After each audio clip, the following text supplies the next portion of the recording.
Dictation शुरू होगी 5 second बाद।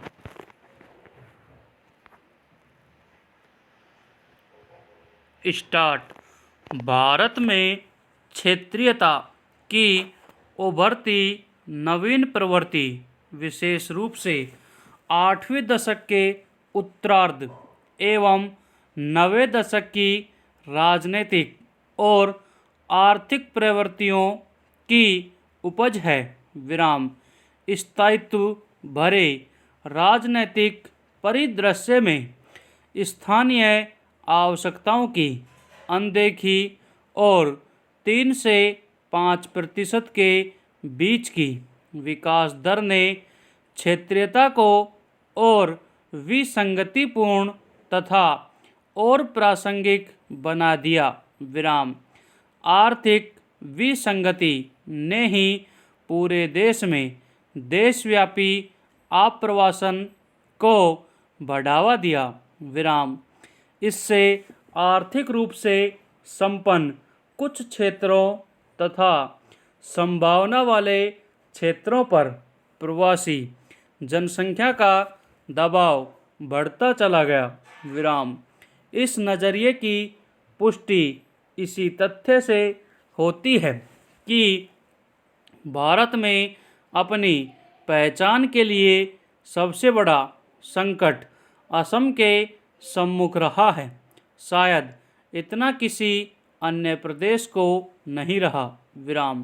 लंबे समय तक इस प्रदेश पर बंगाल का प्रभाव रहा। बड़ी मात्रा में बांग्ला भाषी वहाँ गए। 80 और 90 के दशक में असम में बांग्लादेशियों की जितनी घुसपैठें हुई उतनी कहीं और नहीं देखी गई। इसके बाद असम के चाय के बागानों, कोयला खदानों, रेलवे, प्लाईवुड बनाने वाली फैक्ट्रियों, तेल उद्योग, ईंट बनाने वाले भट्टों तथा अन्य अनेक उद्योगों में काम करने वाले हिंदी भाषी मजदूर बड़ी संख्या में यहाँ आए। असमी भाषियों की यह शंका निर्मूल नहीं थी कि वे कुछ समय बाद अपने ही राज्य में अल्पसंख्यक हो जाएंगे। इस संदर्भ में त्रिपुरा जैसे राज्य का उदाहरण सामने है। त्रिपुरा वासियों की एक जायज़ शिकायत है कि बांग्ला भाषी लोग इतनी बड़ी संख्या में यहाँ आकर बस गए हैं कि अब त्रिपुरा एक तरह से बंगाल हो गया है।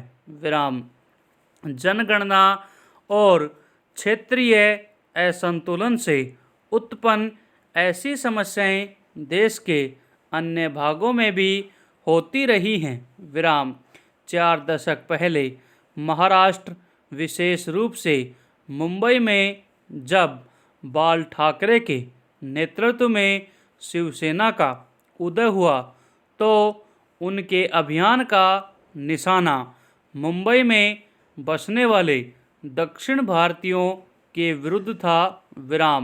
ठाकरे को यह लगने लगा था कि मराठी अस्मिता और मराठी पहचान के लिए एक गहरा संकट उत्पन्न होने लगा है।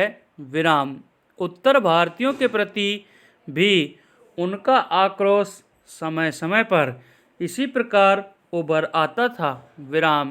हाल ही में बाल ठाकरे ने अपने एक वक्तव्य में बड़ी आक्रामक भाषा में चेतावनी दी है कि महाराष्ट्र में रहना है तो अनिवार्यतः मराठी सीखनी और बोलनी पड़ेगी। पंजाब में भी एक सुगबुगाहट प्राय सुनाई देती है क्योंकि उत्तर प्रदेश और बिहार से पंजाब में आने वालों की संख्या निरंतर बढ़ी है।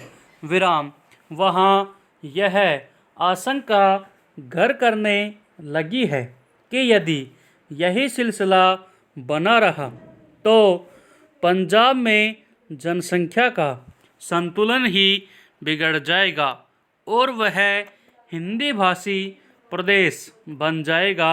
विराम। दिल्ली जैसे अन्य बड़े शहरों में बिहार और उत्तर प्रदेश की एक बड़ी जनसंख्या के पलायन से यह बात लगभग साबित भी होने लगी है। विराम।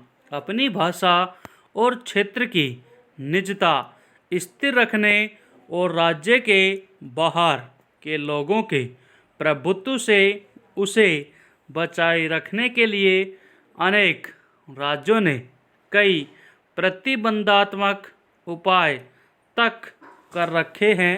विराम।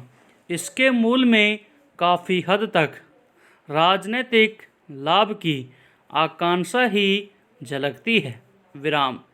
जम्मू कश्मीर में किसी अन्य प्रदेश के नागरिक को न तो नागरिकता मिल सकती है, न ही वहाँ कोई अचल संपत्ति ही खरीद सकता है।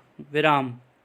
हिमाचल प्रदेश में भी कोई गैर हिमाचली संपत्ति नहीं खरीद सकता। विराम। ऐसे ही कुछ प्रतिबंध नागालैंड, गोवा, पूर्वोत्तर क्षेत्र की जनजातियों के लिए है। विराम।